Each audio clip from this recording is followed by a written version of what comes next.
gadas guys, kaya yun yung old model ang gadas.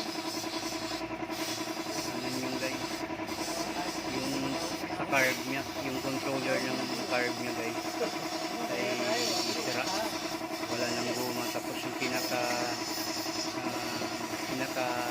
magnetic nya doon na kasi naputol nya dun sa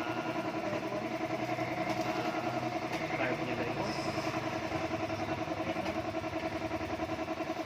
Lilinisin na rin guys yung carburetor. Ito yung may narinig ko. Ito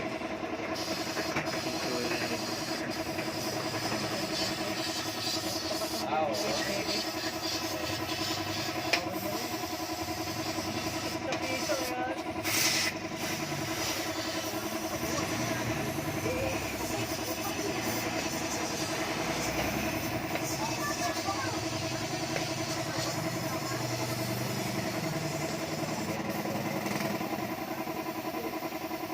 Ito naman ito kahit lumar sa motor niya. Okay pa naman yung angkat ko. Ano na yung araw guys. Sobrang init na.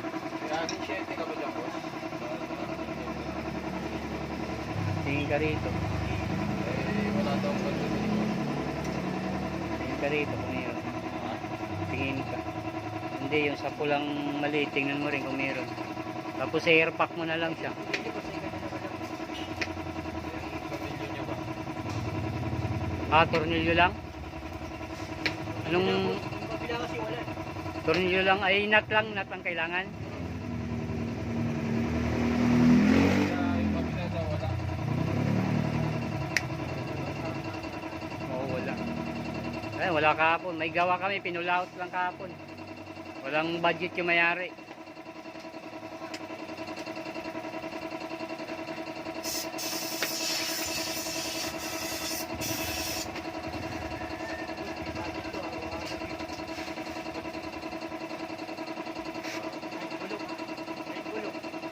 So lang gawa nila kahapon, yung isa rim lang. Yung isa yung kinuha na. Dito kasi di matanggal yung ano, ipalit lining sana to. Kaya lang di bulok na yung tornilyo sa tambutso. Kailangan malaman na mayari, kaya hindi pwedeng baka sabihin naman buo yan, bakit pinutol nyo? Oo, kaya nga pinadesisyonan sa kanya eh. Isa lang gawa namin kahapon. Kaya lang ano lang yun, wiring lang. Wala yun lang gawa namin kahapon. Yung ano, pinulaot na eh, walang budget eh. Pababa ng pababa, wala namang budget.